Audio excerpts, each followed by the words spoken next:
नमस्कार। मैं वैद्य संजीवनी निकम सूर्यवंशी आप सभी का श्री गुरु कृपा आयुर्वेद इस यूट्यूब चैनल पर स्वागत करती हूँ। आज हम देखेंगे कि उपवास के दिनों में सेवन किए जाने वाला जो कंद है रतालू नामक, उसके क्या फ़ायदे होते हैं। रतालू की खेती जो है वो सबसे पहले पश्चिम अफ्रीका में की गई है। रतालू जो है वो डायोस्कोरिएसी फैमिली का है।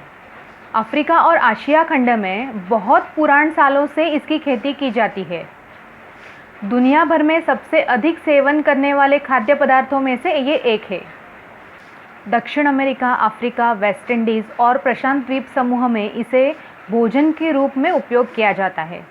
ये पौधा एक बारहमासी वेल है जो 2 मीटर लंबाई तक बढ़ता है। ये मीठे आलू समान दिखते हैं, परंतु मीठे आलू और रतालू का कोई भी संबंध नहीं है।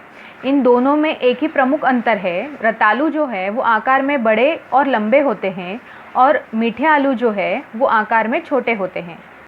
रतालू जो है वो ज़मीन के अंदर होने वाला कंद है। उसके कई प्रकार होते हैं, पीला, सफ़ेद और जामुनी।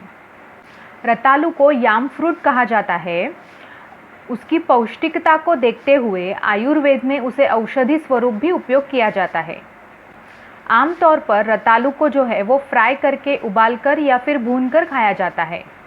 रतालू जो है वो ऊर्जा का एक अच्छा स्रोत है। 100 ग्राम रतालू में 118 कैलोरीज मिलती है। इसमें प्रभुत मात्रा में कार्बोहाइड्रेट्स और फाइबर्स होते हैं। इसमें vitamin B6, vitamin A, niacin, pantothenic acid, folic acid, उसके साथ ही एंटीऑक्सीडेंट और विटामिन सी भी पाया जाता है। विटामिन ए और बीटा कैरोटीन का स्तर इसमें बहुत कम पाया जाता है। रतालू जो है वो बहुत सारे मिनरल्स का अच्छा स्रोत है, जैसे कि potassium, magnesium, calcium, iron, copper. 100 ग्राम रतालू में 816 मिलीग्राम जो है वो पोटेशियम मिलता है। इंग्लिश में इसे ग्रेटर याम कहा जाता है, लेकिन भारत में दूसरे प्रांतों में रतालू को अन्य नामों से जाना जाता है। जैसे संस्कृत में इसे पिंडालू या काष्ठालू कहते हैं, हिंदी में इसे काठालू या रतालू कहते हैं, आसामी में इसे कटालू कहते हैं, कन्नड़ा में इसे तेंगू गेनाशु कहते हैं, बंगाली में इसे चोपरी आलू कहते हैं, गुजराती में इसे कमोडियो या रतालू कहते हैं, तमिल में इसे पेरुम वल्ली कहते हैं, तेलुगु में इसे पेंडालामू कहते हैं, नेपाली में इसे घर तरुलू कहते हैं, मलयालम में इसे कबूहू कहते हैं, मराठी में इसे रतालू कहते हैं। रतालू जो है वो मधुर, शीत गुणात्मक और कफवात को दूर करने वाला होता है। इसका पाचन जो है वो देर से होता है। रतालू जो है वो बहुत सारी व्याधियों में फ़ायदेमंद होता है, जैसे कि पाइल्स है, कुष्ठ है, पेट में कृमि हो गए हैं या फिर कोई त्वचा रोग है उसमें, और साथ में ही बिच्छू का विष जो होता है उसका असर कम करने में भी ये सहायक होता है।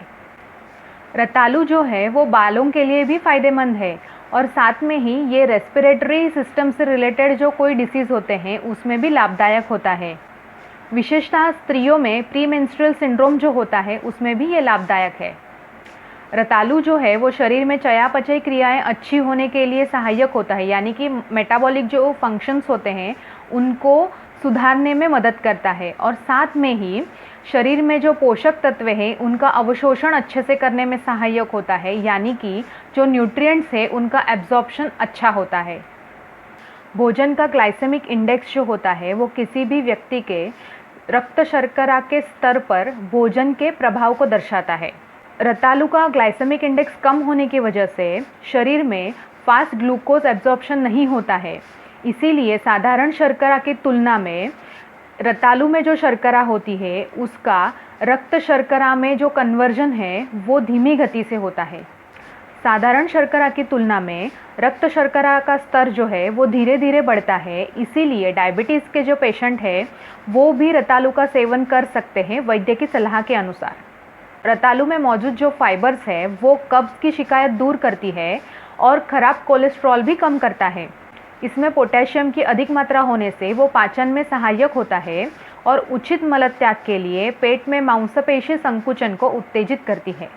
रतालू का अधिक मात्रा में सेवन करने से या फिर तला हुआ रतालू जो होता है उसका अगर अधिक मात्रा में सेवन हो जाता है तो उल्टी, सिर दर्द या दस्त जैसे दुष्प्रभाव हो सकते हैं।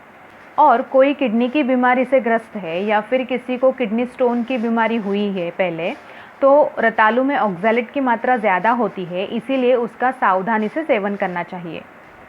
रतालू के क्या क्या फ़ायदे होते हैं ये हमने देखा। इसीलिए अगर आपको उपवास के दिनों में इसका नित्य सेवन करना है, यानी कोई लोग जो है वो हफ्ते में एक बार उपवास करते हैं, तो आपको अगर उपवास के दिनों में इसका सेवन करना है तो वैद्य की सलाह लेकर अपनी प्रकृति अनुसार ही इसका सेवन करें। धन्यवाद।